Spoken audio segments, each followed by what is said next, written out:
people today should not feel like they don't have access to opportunities because of how much the investment portfolio is. I think a portfolio which is investing 10,000 rupees a month is able to make as much money as someone who's investing say 50 lakhs or 60.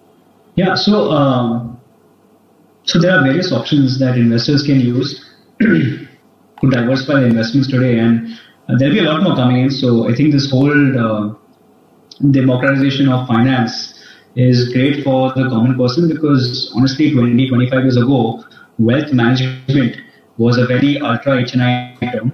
Only if you and in fact most wealth managers in even 2000 early 2000s said that you have to have a minimum quotient of say 50 lakhs or 60 lakhs or 70 lakhs for you to become customers of that. So for you to be eligible to be a customer, and it's not only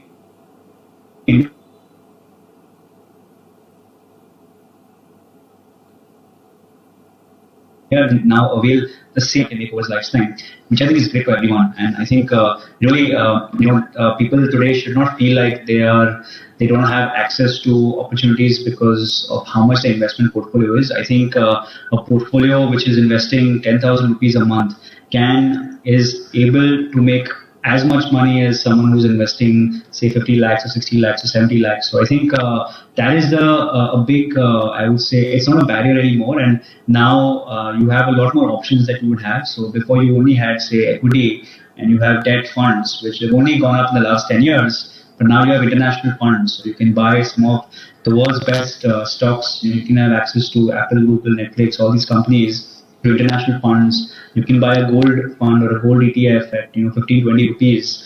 You can actually have access to physical gold, and you can also buy something called a REIT, which is a real estate investment trust, which is traded on the stock market, which gives you access to real estate as an asset class at a few hundred rupees, as opposed to you spending 5 lakh, 10 lakh, 20 lakh. So I think and obviously it gives you liquidity as well. Real estate is something which you put say 50 lakhs and it's stuck for 10 years. Here you can actually buy something which is traded on the exchange, and you can redeem it whenever you want. So I think, and obviously now you have other asset classes like cryptocurrency, or you have ETFs, where you can buy baskets of stocks, just like buying a stock. So I think there are a lot of options out there, and I do feel that today an investor has enough options for them to diversify his wealth and have access to as many asset classes out there as an ultra HNI would. So I think that is something which I honestly can't think of anything that I could offer to an ultra HNI investor,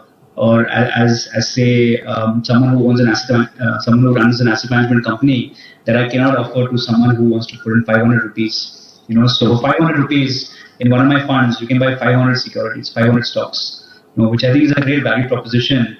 And with scale, obviously, these things will get easier and easier and better. So I think that, there is no barriers to entry, and anyone looking to invest even 1,000, 2,000 rupees will get the same quality, of investments as someone who's investing a lot more.